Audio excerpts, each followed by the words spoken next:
Bungad pa lang, napakaangas na. Panibagong araw, panibagong gala na naman. At sa video nga na to mga idolo ay marami tayo makakasama. Sabi nga nila, 'di ba? Mas marami, mas masaya. Mga guys, oh. Tawa-tawa. Kailangan bago pumasok sa tawa-tawa. Tatawa muna kami. Tawa-tawa. Pero masasaya 'yon pagkasama mo ay ang pamilya. Ano yan, boss? Chowlong? Painit ng tiyan. Bumiyahe nga tayo mga idolo papunta ng South para bisitahin ang libingan ng bayaw ko. Ngayon lang din kasi kami nagkaroon ng pagkakataon na bisitahin siya. Bibihira lang din kaming magsama-sama dahil may kanya-kanyang trabaho at pamilya. At dahil bibihira lang ito, susulitin natin to.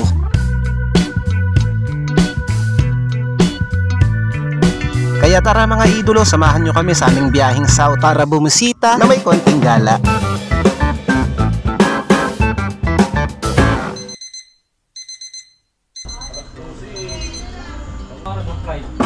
Ay naku, Ken.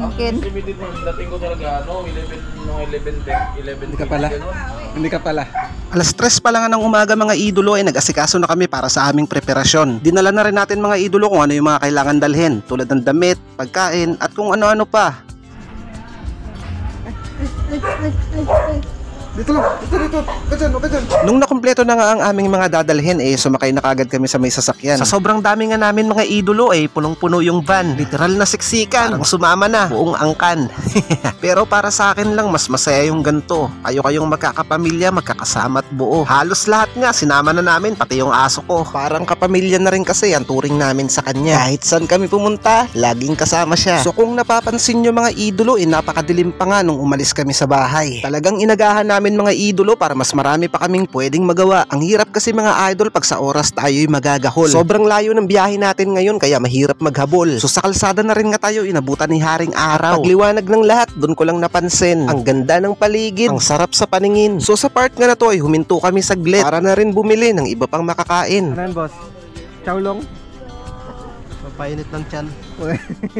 Sa haba nga ng biyahe talagang gugutumin ka. Pero okay lang, sulit naman sa mga view na iyong makikita. Napatambay na rin kami dito sa tulay mga idol para magpahinga at para pagmasdan na rin ang view na aming nakikita. Our hearts beat to the city streets. We began to feel the fire. We rise like tall buildings as the chemicals they take us higher. The night's young and it's just begun as she puts her hand in mine. So sa puntong to, tinuloy na natin yung biyahe natin mga idolo. Naghahabol kasi kami para makaabot sa pananghalian. So kung napapansin nyo, meron kaming mga batang kasama mga idolo. So hindi natin yan sila pwedeng pagutuman. So dito na nga kami huminto sa Sikod, Rizal, Palawan mga idol para mananghalian. But I'm not tired. The night just started. We're waking up. We're totally wired. And the best part is we got all the time left in the whole world. We got all the night left. This is our pearl. Yeah, we shining bright. Don't let it go out. So we gonna stay up like the ceiling's going way up like nobody gonna break us. I don't wanna go to bed. Let's just stay up instead. Stay out. Breakfast, lunch and dinner like it's takeout. Man, it feels amazing, ain't it great out? I don't wanna go to bed. Let's just... So pagkatapos nga namin kumain, dumiretso na kami sa sementeryo para na rin makita namin kung anong sitwasyon nito. Huling punta kasi namin dito mga idolo nakaraang taon pa. Kaya wala kaming ideya kung anong maaabutan namin dito. Buti na lang masipag yung naglilinis dito. Kaya wala na tayong ginawa. Tamang kwentuhan na lang, tas nagsindi kami ng kandila. So hindi na rin tayo nagtagal dito sa sementeryo mga idolo kasi meron pa tayong pupuntahan. Rerekta na tayo sa Quezon, Palawan.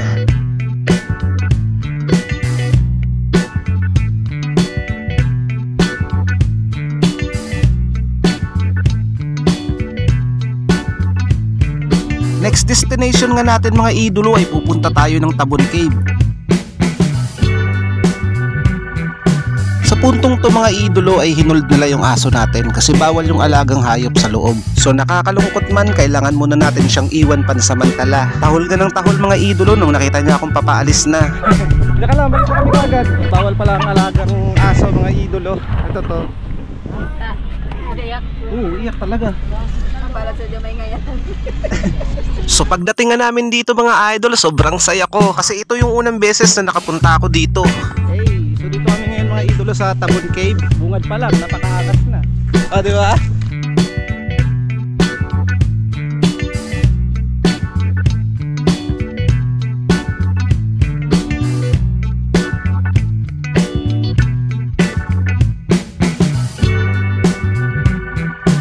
Hey, so dito na tayo mga idolo. Grabe, ang ganda dito. Oh, angas.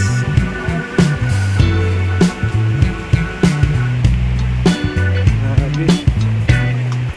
So talaga nga namang napakaganda ng Tabon Cave mga idolo, lalong-lalo na sa personal. Talagang mapapahanga ka sa kanyang mga rock formation. Kasama ang palad mga idolo, hindi tayo nakapasok sa loob. So hindi na nga tayo nakapasok sa loob mga idolo dahil inabutan tayo ng cut-off. Pero para sa akin mga idolo, okay lang kahit hindi na tayo nakapasok. Marami pa namang pagkakataon. Sabi nga nila hindi dapat laging nagmamadali dahil lahat ay may tamang panahon. Ang mga bagay na madaling makuha, yun din ang mga bagay na madaling mawala.